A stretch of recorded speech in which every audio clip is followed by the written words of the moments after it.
Hallelujah. Oh thank you Lord, thank you Jesus. आइए हम परमेश्वर की आराधना में जाने से पहले हम सब जने मिल के परमेश्वर का हम धन्यवाद करते हैं और हम सब जने अपने सरों को झुकाकर उस परमेश्वर को हम धन्यवाद करते हैं। Thank you Jesus. पिता मैं धन्यवाद करता हूँ प्रभु जी, जो समय में परमेश्वर पिता जो ये यूट्यूब के द्वारा और फेसबुक के द्वारा मेरे खुदावन जो लोग देख रहे हैं प्रभु, जो आराधना में मेरे खुदावन तुझे महिमा देना चाहते हैं प्रभु के परमेश्वर पिता, पवित्र प्रभु जी आप उनकी मदद और सहायता करें प्रभु।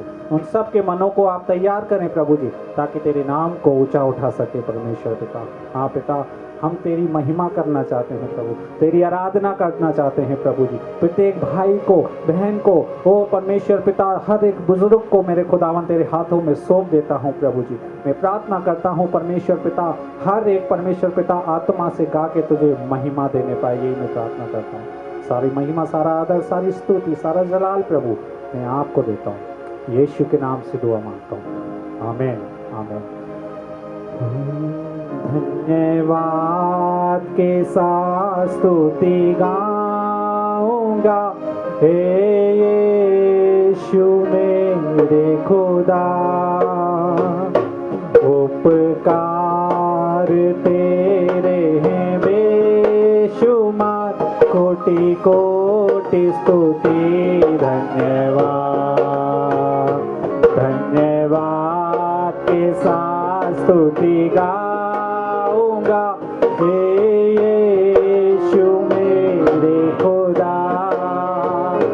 उपकार तेरे हैं बेशुमार, कोटि कोटि स्तुति धन्यवाद। योग्यता से बढ़कर दिया हे अपनी दया से तूने मुझे। योग्यता से बढ़ के दिया हे अपनी दया से तूने मुझे। मांगने से ज्यादा मिला मुझे, आभारी हूँ प्रभु मैं।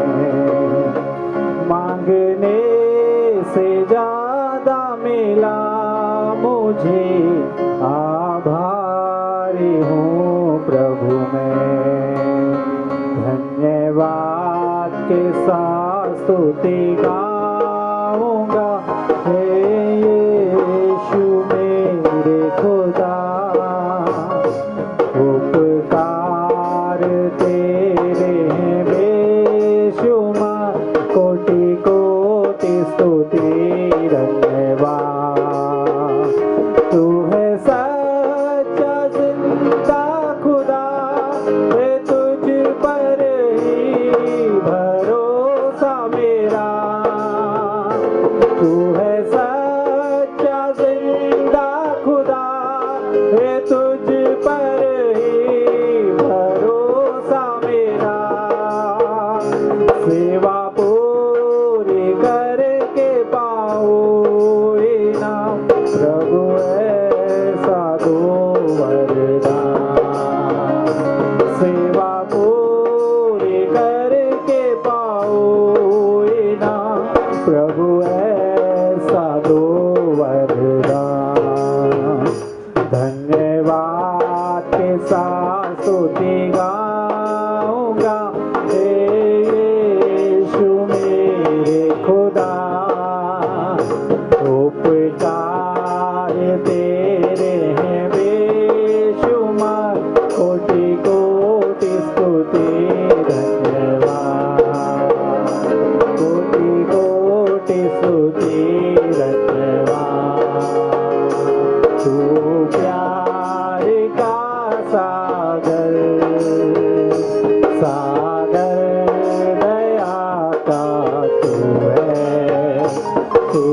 हम तैरना चाहते हैं, तू प्यार का सागर, सागर दया का तू है।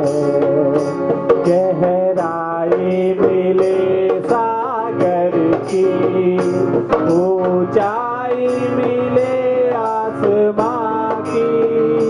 गहराई मिले सागर की, ऊंचाई मिले आसमां की। पर कोई नाप ना पाएगा गहराई तेरे प्यार की। पर कोई नाप ना पाएगा गहराई तेरे प्यार की। तू प्यार का सागर, सागर दया का तू है। तू प्यार का सागर, सागर दया का तू है। परमेश्वर होने पर भी तू मानव रूप धारण किया। परमेश्वर होने पर भी तू मानव रूप धारण किया। प्रभु तेरे सी प्यार ने हमको दीवाना बनाया। प्रभु तेरे सी प्यार ने हमको दीवाना बनाया। तू प्यार का सागर, सागर दया का तू है। तू प्यार का सागर, सागर दया का तू है। हे प्रभु मैंने सिंहासन को तेरे अपने हृदय में तैयार किया है। सारा आदर और सारी महिमा और स्तुति से सजाया है। आ जाओ प्रभु आ जाओ, आ जाओ यीशु आ जाओ, आ जाओ प्रभु आ जाओ, आ जाओ यीशु आ जाओ।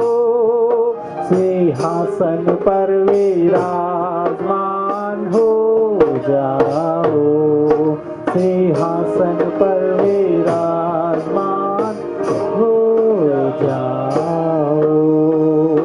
यस लॉर्ड प्रभु जी, तू परमेश्वर पिता, तू सागर से भी गहरा तेरा प्यार है प्रभु जी। हम तेरा धन्यवाद करते हैं पवित्र परमेश्वर पिता। हालेलुया। हम तेरे नाम को हम ऊंचा उठाते हैं। सारी महिमा जो आराधना प्रभु तुझ तक पहुंची उसे तू ग्रहण कर ले। सारा आदर महिमा हम आपको देते हैं यीशु के नाम से दुआ में, आमीन। मसीह में मेरे प्रिय भाई बहनों, आप सबको जय मसीह की। हम एक बार फिर से आपसे मुलाकात करने जा रहे हैं प्रभु यीशु पिता के वचन को लेकर के। और प्रभु का हम आभारी है कि हम इन दिनों में निरंतर परमेश्वर पिता की जो बातें हैं, जो इम्पोर्टेंट बातें हैं, प्रभु हमको सिखा रहे हैं और हम लोग दूसरों तक इस बात को पहुंचा रहे हैं, क्योंकि ये प्रभु की इच्छा है। और मेरे प्रियो, आप हम लोग जो निरंतर प्रभु के दासों के द्वारा आप अलग अलग मेथड्स को देख रहे हैं, सुन रहे हैं कि किस प्रकार से बाइबल अध्ययन हम कर सकते हैं।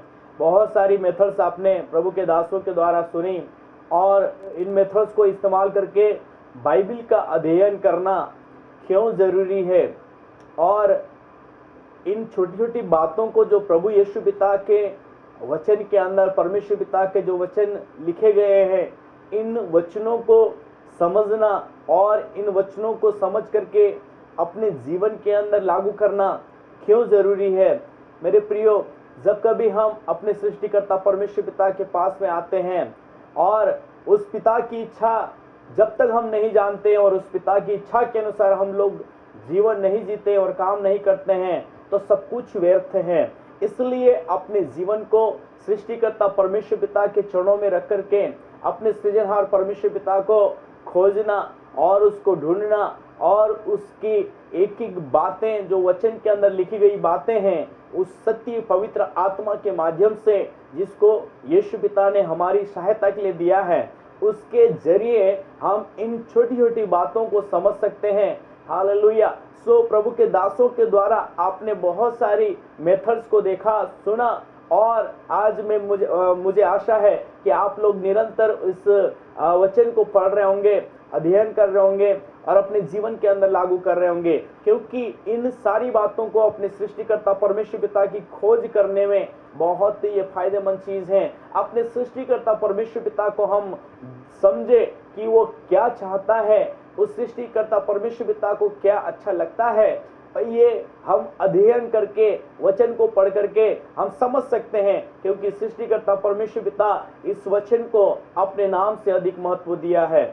और मैं आपके सामने एक और छोटा सा एक विषय है और छोटा सा एक बाइबल अध्ययन करना क्यों जरूरी है, और उसके बाद में मैं बताऊंगा कि बाइबल अध्ययन कई मेथड्स को आपने सुना है ना, टॉपिकल मेथड्स आपको प्रभु के दासों के द्वारा बताया गया, और उसके बाद में जीवन परिचय के बारे में, जीवन के बारे में, जीवनी के बारे में बताया गया। इस प्रकार से बहुत सारे बड़े विषयों को किस प्रकार से हम सीख सकते हैं उसको बताया। लेकिन मैं आपके सामने बाइबल के अंदर एक आयत को लेकर के हमको किस प्रकार से उसको अध्ययन करना है, एक आयत या दो आयत या तीन आयत, ज़्यादा से ज़्यादा 2-3 आयतों को लेकर के हम उसकी अंदर क्या बातें लिखी है, उसके अंदर एक ऐसे विषय को ढूंढें, उसके अंदर एक ऐसे शीर्षक को ढूंढें जिसके द्वारा हम परमेश्वर पिता को सीख सकते हैं, प्रभु के बारे में सीख सकते हैं, अपने बारे में सीख सकते हैं, प्रजा के बारे में, लोगों के बारे में सीख सकते हैं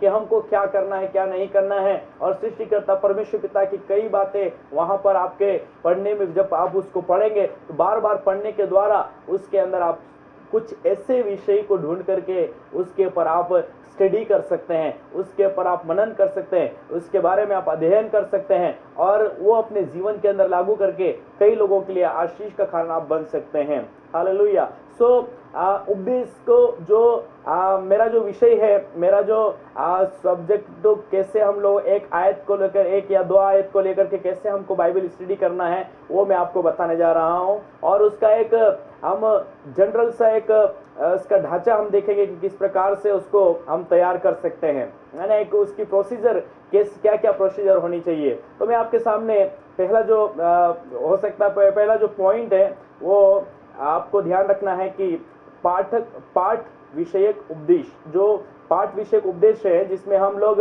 पाठ विषयक उपदेश के अंदर मुख्य एक पद या 2-3 आयतों के छोटे छोटे हिस्से में पाए जाने वाले एक विशिष्ट विचार होता है, उसके बारे में हमको ढूंढ करके उसके बारे में स्टडी करना है, और उसको लेकर के हमको बार बार उसको पढ़ करके सावधानी पूर्वक उसके बारे में विश्लेषण करना, हमको एक विश्लेषण करना चाहिए उसका, ताकि उसका सही अर्थ हम समझकर अपने जीवन में लागू करें, और अपने जीवन में लागू करने के बाद में हम दूसरों को सिखा सकते हैं, दूसरों को सिखाएंगे। दूसरी चीज हमको इस बात को ध्यान देना है, जब हम इस प्रकार की बाइबल अध्ययन करते हैं तब हमें उस आयत को लेकर के बार बार पढ़ना, और उसके बाद में बार बार पढ़ने के बाद में उसके ऊपर मनन करना, और मनन करेंगे हम पवित्र आत्मा के जरिए, पवित्र आत्मा की सहायता से उस आयत को लेकर के हम मनन करेंगे, उस आयत के ऊपर हम सोचेंगे, उस आयत के बारे में बार बार हम लोग अध्ययन करेंगे कि वास्तव में ये क्या कहना चाह रहा है। वास्तव में इस आयत के अंदर क्या लिखा है। मतलब एक चैप्टर है, उस चैप्टर के कोई सी भी आयत हो सकती है जो इंपॉर्टेंट आयत आपको ऐसी लगती है जो जिसके अंदर से हमको कुछ सीखने को मिले, तो उस आयत को पकड़ करके उसके बारे में सोचना, मनन करना और चिंतन करना। और उसके बाद में तीसरी चीज हमको ध्यान देना है कि जब हम इस प्रकार के बाइबल अध्ययन करते हैं तब उस आयत से एक अच्छा शीर्षक, एक अच्छा विषय उसमें से हमको निकाल करके चुनना है, और ताकि हम सही बात हम खुद सीख सके और दूसरों को भी सिखा सके। चौथी चीज, जब हम इस प्रकार की बाइबल स्टडी करते हैं, इस प्रकार से जब स्टडी करते हैं, बाइबल अध्ययन करते हैं, तब हमें एक अच्छा उस विषय के बारे में परिचय हमको देना है। उसके बाद में उस विषय के संबंधित प्रश्न हमको करके लोगों से या अपने आप से हमको सवाल करके, अपने आप में सवाल, पहले अपने आप को आप सीख रहे हैं, आप बार बार पढ़ रहे हैं, उस आयत से आप सीख रहे हैं, खुद सीख रहे हैं, तो उसमें आप सवाल करिए। उस आयत के अंदर सवाल हो सकता है ना, कुछ भी सवाल हो सकता है, तो उस सवाल प्रश्न को विषय जो विषय है उसको प्रश्न के द्वारा आप समझने के लिए अपने आप को प्रश्न कर सकते हैं। तीसरी चीज, आप अंत में उसका जो निष्कर्ष है, निर्णय है या उपस्वार है या उसको कंक्लूजन भी बोलते हैं, जो उसका जो लास्ट में जो उसकी शिक्षा है उससे हमको क्या सीखने को मिलता है, वो चीज आप निकाल सकते हैं। और मैं आपके सामने एक एग्जाम्पल में अपने जीवन से, जो मैंने अपने जीवन के अंदर मैंने अध्ययन किया और मैं आपके सामने किस प्रकार से मैंने अध्ययन किया, उस बात को मैं लेकर के आपके सामने लेकर के आ रहा हूँ, है ना। तो किस प्रकार से मैंने जो अध्ययन किया उसको लेकर के मैंने मैथ्यू चैप्टर 6 वर्स 33, मत्ती 6वां अध्याय उसका 33वें पद को मैं जब पढ़ रहा था और उसको बार बार मैंने जब पढ़ा, और उसके बाद में मुझे जो लिखा हुआ वहाँ पर ऐसा इस प्रकार से लिखा कि इसलिए पहले तुम परमेश्वर के राज्य और उसके धर्म की खोज करो तो ये सब वस्तुएं भी तुम्हें मिल जाएगी। मैंने इसको बार बार पढ़ा और इसको पढ़ने के बाद में उसका जो विषय है मैंने उस विषय को दिया, और इसको पढ़ने के बाद में, संदर्भ को पढ़ने के बाद में, इस आयत को पढ़ने के बाद में जो विषय मैंने दिया है वो है जीवन की खोज, है ना। जीवन की खोज, मैंने उसका शीर्षक जो है वो जीवन की खोज दिया, और उसका जो विषय है जीवन की खोज, और मूल पाठ जो संदर्भ जो हम में से लिया है वो मत्ती 6वां अध्याय उसका 33वां पद। परिचय, अगर मैं बात करूं परिचय की, तीसरा जो पॉइंट है वो परिचय, उसमें परिचय के अंदर हम देखते हैं कि यहाँ पर ऐसा लिखा कि पहले तुम परमेश्वर के राज्य और धर्म की खोज करो तब ये सारी वस्तुएं तुमको मिल जाएगी। और मैं इसके बारे में सोचने लगा कि आज संसार के अंदर बहुत से जाति के लोग, धर्म के लोग और वैज्ञानिक और तमाम प्रकार के ना जाने सब लोग कहीं न कहीं खोज में लगे हुए हैं। कहीं न कहीं बहुत सी अलग अलग खोज के अंदर लोग लगे हुए हैं, नई नई खोज करने के लिए, है ना। साइंटिस्ट को देखो, वैज्ञानिक को देखो, तो नई नई खोज करने में अपना जिंदगी पूरी गुजार दिए हैं और गुजार रहे हैं।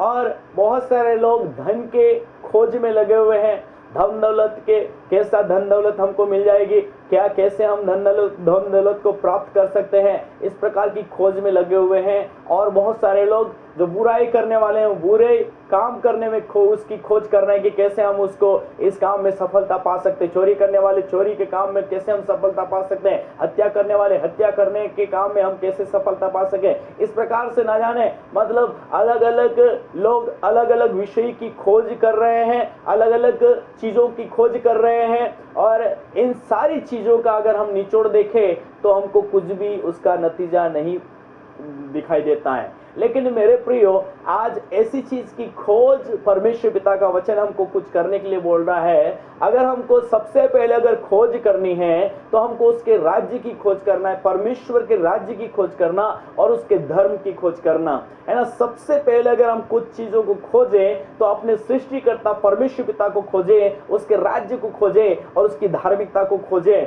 है ना। यहाँ पर ऐसे कई लोग हैं जो आज भी संसार के अंदर संसारिक बातों की खोज में लगे हुए हैं, संसारिक चीजों की खोज में लगे हुए हैं, संसारिक रीति रिवाजों की खोज में लगे हुए हैं, पुरानी बातों को खोज रहे हैं, आने वाली बातों के बारे में ढूंढ रहे हैं। लेकिन कोई भी, बहुत सारे लोग आज इस प्रकार की खोज में लगे हुए हैं, दौड़ में लगे हुए हैं। लेकिन आज प्रभु ने जो मुझे सिखाया कि हमको अगर खोज करना है तो सबसे पहले अपने सृष्टिकर्ता परमेश्वर पिता को खोजना है, उसके राज्य को खोजना है और उसकी धार्मिकता को खोजना है। हालेलुया। और चौथा जो पॉइंट है, अगर जो विषय हमको मिला है, जो विषय है, हम इस आयत के संदर्भ में हम इसको समझने की कोशिश करेंगे और उसके साथ ही साथ हम लोग प्रार्थना के प्रश्न के द्वारा इसे समझेंगे।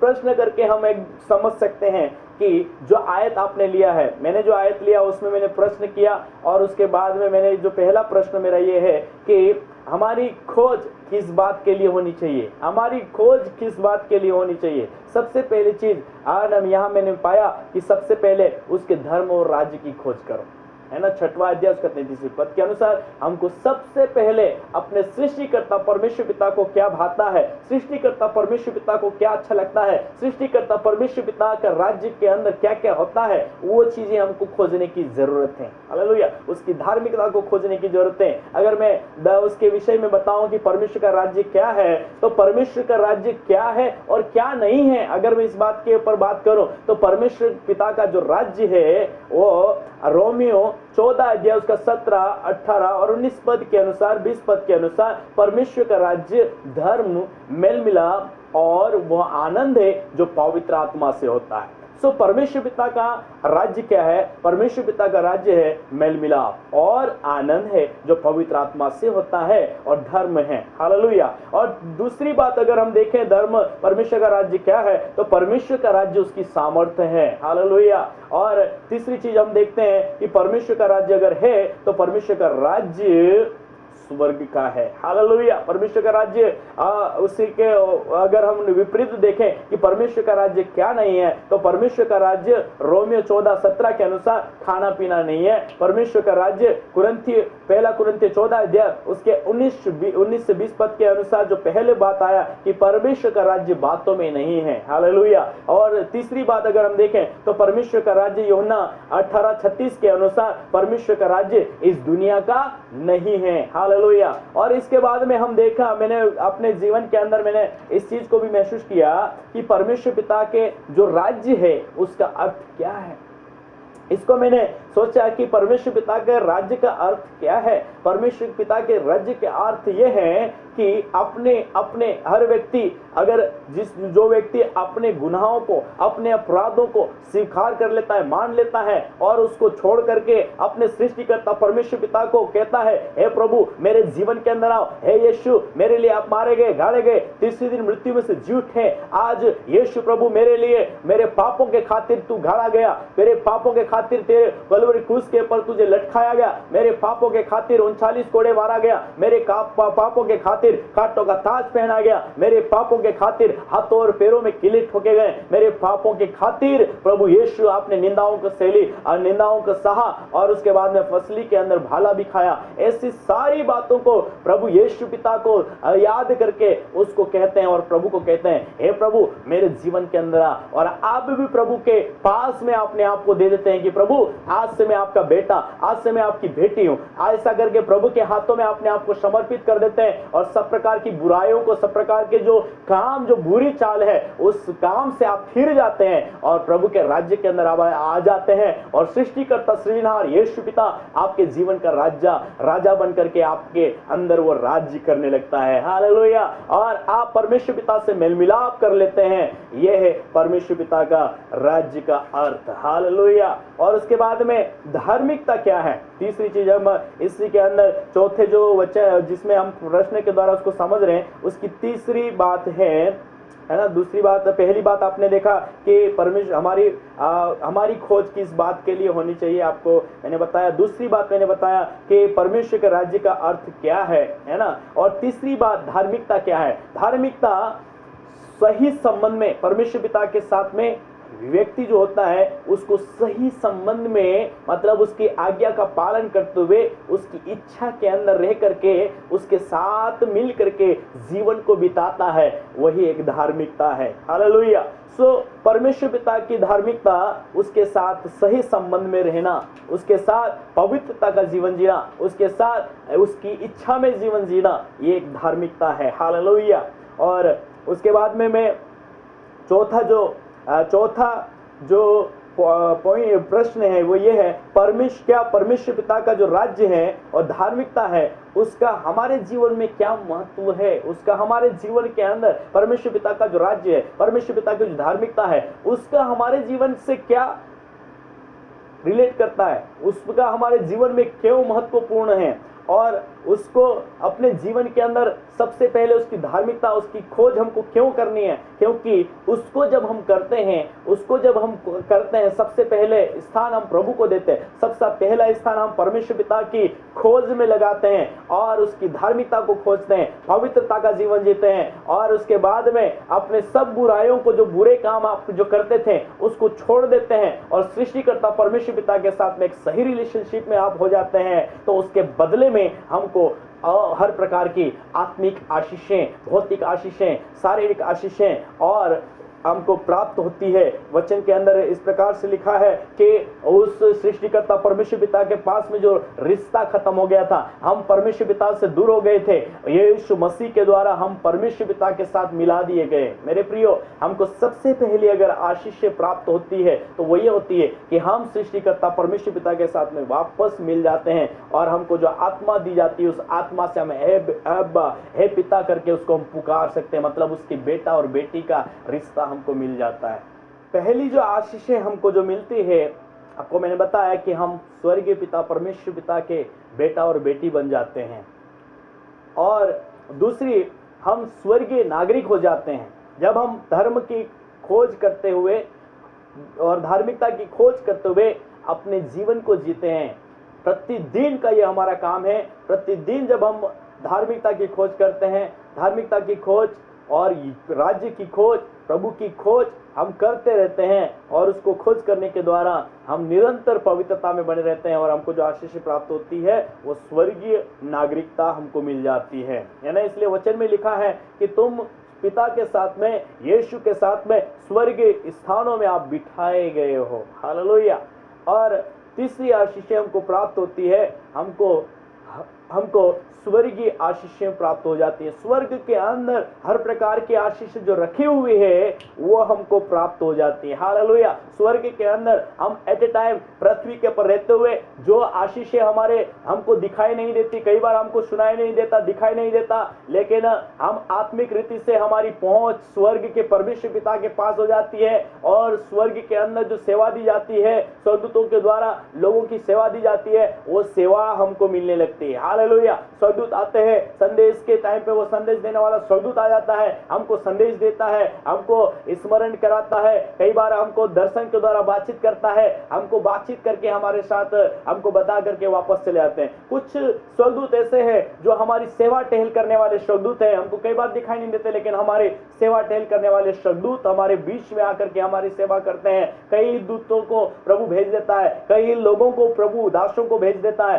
कई ऐसे विश्वासियों को खड़ा कर देगा, अनजाने लोगों को खड़ा करेगा, और कई लोगों के द्वारा वो सेवा टहल कर देगा। हालेलुया। सेवा टहल करने वाले किस प्रकार के स्वर्गदूत है ना, जब आप देख सकते हैं पतरस जब जेल के अंदर था और कलीसिया उसके लिए लो लगा कर प्रार्थना कर रही थी, और स्वर्गदूत वहां से, स्वर्ग से परमेश्वर ने स्वर्गदूत को पतरस के पास में भेजा और पतरस को उठा करके बोलता है इसको कपड़े पहनो। वो पतरस को बोलता है कपड़े पहनो और कमर को कस लो, जूतियां पहन लो और मेरे पीछे हो लो। वो सेवा करने वाला उसके पीछे पीछे उसको और उसको लेकर के जाता है और उसको बाहर ले जाकर छोड़ देता है, उसको अच्छे जगह पे ले जाकर के छोड़ करके वो चले जाता है। तो इस प्रकार के सेवादार स्वर्गदूत है जो हमारी मदद के लिए है। आत्मिक रीति से हमारा स्वर्ग से हमारा कनेक्शन हो जाता है और हमको आत्मिक सहायता, आत्मिक जरूरतें हमारी स्वर्ग से सप्लाई होना शुरू कर देती है। हालेलुया। कई बार हमको ऐसा लगता है कि स्वर्ग से क्या अपने आप स्वर्ग से टपकता है। नहीं मेरे प्रियो, किसी न किसी जरिए से परमेश्वर पिता बातचीत करते हैं हैं, स्वर्गदूतों के द्वारा दूसरों को संदेश देते हैं और उन कहते हैं कि जाओ उस फलाने के घर में जाओ, वहां पर ये दे करके आओ, फलाने प्रभु के दास है उनको ये सेवा दे करके आ, ये उनके लिए ये काम करके आना। कुछ लोग आर्थिक सूत्रों को लेकर के आते हैं और आर्थिक सूत्र दे करके जाते हैं, कुछ लोग वस्तुओं को लेकर के आते हैं और वस्तुओं को दे करके जाते हैं, कुछ लोग कुछ बातें लेकर के आते हैं और बातें हमको बोलते हैं और वो बातें हमारे हृदय के लिए, हमारे आत्मा के लिए जरूरतमंद होती है। इस प्रकार की आत्मिक सेवकाएं हमको स्वर्ग से मिलना शुरू हो जाती है। हालेलुया। जब हम उसके धर्म और राज्य की सबसे पहले खोज करते हैं तो ये इस प्रकार की आशीष हमको प्राप्त होती है। और उसके बाद में हम देखते हैं कि और भी बहुत सारी आशीषें हैं जो मसीह जीवन के अंदर हमको, जब उसके सर्वप्रथम स्थान सर्वप्रथम खोज करने के लिए हम प्रभु को देते हैं अपने जीवन को, तो हमको आर्थिक आशीषें मिलती है। आर्थिक रीति से हमको परमेश्वर पिता हमको आशीषित करता है, भौतिक रीति से हमको आशीषित करता है, आत्मिक रीति से जो अधिकार हमारा अधिकार जो आदम और हवा को दिया था, वो अधिकार जो खो गया पाप करने के कारण से, लेकिन हम उस पिता के साथ में सही रिलेशनशिप में आ जाते हैं, सृष्टिकर्ता यीशु पिता के साथ में मिल जाते हैं, परमेश्वर पिता के साथ में मिल जाते हैं आत्म उसके खोज करने के द्वारा। तो ये अधिकार फिर से हमको मिल जाता है और अधिकार के साथ में हम सृष्टिकर्ता प्रभु यीशु पिता से हम बोलते हैं और वो पिता के नाम से, यीशु पिता के नाम से, परमेश्वर से हम जो कुछ मांगते हैं वो हमको दे देता है, क्योंकि अधिकार हमको मिला हुआ। हम बीमारों के लिए प्रार्थना करते हैं, बीमार चंगे जाते हैं। हालेलुया। ऐसे कई मिराकल्स करने के लिए प्रभु ने हमको अधिकार दिया, अथॉरिटी दिया, वो अधिकार हमको प्राप्त होता है। उसके बाद में शारीरिक आशीष हमको प्राप्त होते हैं, पारिवारिक आशीष हमको प्राप्त होती है, भौतिक आशीष हमको प्राप्त होती है। और इस प्रकार से ये इस प्रकार की आशीषें हम सृष्टिकर्ता परमेश्वर पिता की खोज करने के द्वारा, उसके राज्य की खोज करने के द्वारा और उसके धार्मिकता की खोज करके उसके अनुसार जीवन जीते हैं, तो ये आशीषें हमको मिलती हैं, है ना। पांचवा पॉइंट जो है उपसंहार या कंक्लूजन, निष्कर्ष भी बोल सकते हैं। तो निष्कर्ष में मैंने इस चीज को पाया कि हम सब मनुष्य को, जितने उसकी प्रजा है और जितने लोग जो नहीं जानते हैं, आज सृष्टिकर्ता परमेश्वर पिता को अपना सर्वप्रथम स्थान उसकी खोज में लगाना जरूरी है, ताकि अगर हम उसकी खोज में लगाएंगे तो हमको अपने सृष्टिकर्ता परमेश्वर पिता से जो आशीषें, जो उसने वायदा किया, जो उसने आदम और हवा से वायदा किया था, आदम और हवा को जो आशीषें उसने दिया था, जो अधिकार उसने उसको दिया था, वो अधिकार, वो आशीषें हमको प्राप्त होती है और हमको परमेश्वर पिता के बेटा और बेटी करके वो स्वीकार करता है। हमको अपने प्रतिदिन की इस प्रक्रिया को निरंतर अपने जीवन के अंदर, सुबह उठते समय, शाम को घूमते फिरते, उठते बैठते, प्रतिदिन प्रति क्षण हमको उसके राज्य और उसकी धार्मिकता की खोज करते रहना चाहिए। सो आप लोग इस प्रकार से एक आयत को लेकर के क्वेश्चन बना करके अपने आप को टीच कर सकते हैं, सिखा सकते हैं, अध्ययन कर सकते हैं, और जो आप सीखते हैं तो दूसरों को सिखा सकते हैं। इस प्रकार से जैसे मैंने इस आयत के ऊपर मनन किया और इसमें मैंने बहुत अच्छा सीखा कि अपने जीवन के अंदर सबसे पहला स्थान प्रभु को देना, उसके धर्म और राज्य की खोज करने के लिए, है ना। तो इस प्रकार के अगर हम जीवन जिएंगे तो हम कभी भी निष्फल नहीं होंगे और निरंतर हम लोग आशीषित होंगे। इसलिए मेरे प्रियो, आप भी अपने जीवन के अंदर इस प्रकार की स्टडी कर सकते हैं। एक एक आयतों को लेकर के पढ़ना बहुत जरूरी है, क्योंकि एक एक आयतों के अंदर जब पवित्र आत्मा से हम बोलते हैं, पवित्र आत्मा हमको टीच करिए, तो एक एक आयत, कई आयतों के अंदर ऐसे गुण भरी बातें छुपी हुई है जिसके बारे में हमको स्टडी करना बहुत जरूरी है। आइए अपनी आंखों को बंद करें और अपने सृष्टिकर्ता परमेश्वर पिता से हमको अनुग्रह मांगना है कि प्रभु हमको अनुग्रह दो कि हम इस प्रकार से खुदावन बाइबल स्टडी करना चाहते हैं, एक एक आयतों को लेकर के उसके ऊपर मनन करना चाहते हैं, उसके ऊपर कुछ सीखना चाहते हैं। प्रभु जब हम खुदावन एक चैप्टर को पढ़ते हैं तो उसमें से खुदावन कोई सी भी ऐसी आयत हो प्रभु जिसमें से खुदावन हमको सीखना है, जिसमें से खुदावन आपकी गुण भरी बातें हैं, उसके ऊपर हमारी नजर जाने पाए, उसको खुदावन सोचने के लिए, उसके बारे में मनन करने के लिए, उस उसके ऊपर पिता परमेश्वर खुदावन और सवाल पिता परमेश्वर खुदावन करके अपने आप को हम टीच कर सके और सृष्टिकर्ता परमेश्वर पिता की इच्छा मेरे करके कई लोगों के लिए आशीष का कारण हम बन सके प्रभु परमेश्वर पिता। हालेलुया। छोटी छोटी बातें प्रभु यीशु आप ही है जो हमको सिखाते हैं, छोटी छोटी बातें हैं पिता परमेश्वर जो आप ही है खुदावन, आपकी आत्मा है जो पवित्र आत्मा है, आप जो खुदावन हमारे सहायता के लिए दिया। सत्य आत्मा हमको सिखाने पाए, सत्य आत्मा उनकी भेदों को बताने पाए प्रभु यीशु के नाम से। हमारे जितने भी खुदावन ओ खुदावन पिता परमेश्वर इस वीडियो को देखते हैं प्रभु जी, उनके परिवार के ऊपर, उनके जीवन के ऊपर, उनके खुदावन पारिवारिक जीवन के ऊपर, ओ खुदावन पिता परमेश्वर बाप बेटों के जीवन के अंदर, माँ बेटों के जीवन के अंदर, एक खुदावन पूरा संपूर्ण परिवार के अंदर प्रभु तेरी सामर्थ पिता परमेश्वर जब ये एक एक आयतों को लेकर के प्रभु जी खुदावन खोजते हैं और खुदावन उसके अनुसार चलते हैं, जो कुछ पिता परमेश्वर उस आयतों के द्वारा सीखते हैं उनको अपने जीवन के अंदर लागू करें और दूसरों को भी पिता परमेश्वर सिखाए और इस प्रकार से पिता परमेश्वर आपके आगमन के लिए ये तैयार होने पाए और स्वर्ग राज्य के लिए खुदावन स्वर्ग राज्य के लिए अपने आप को तैयार करने पाए। हम प्रार्थना करते हैं प्रभु जी,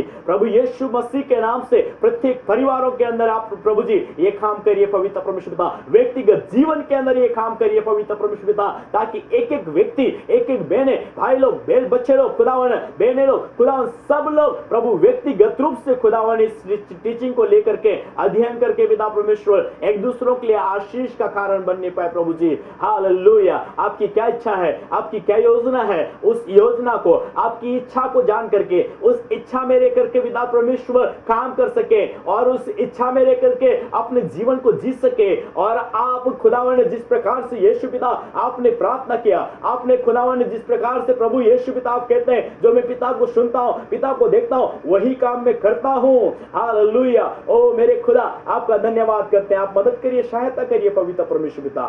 धन्यवाद, आपने प्रार्थना सुनी, यीशु के नाम से इस प्रार्थना को मांगते हैं, आमीन। God bless you.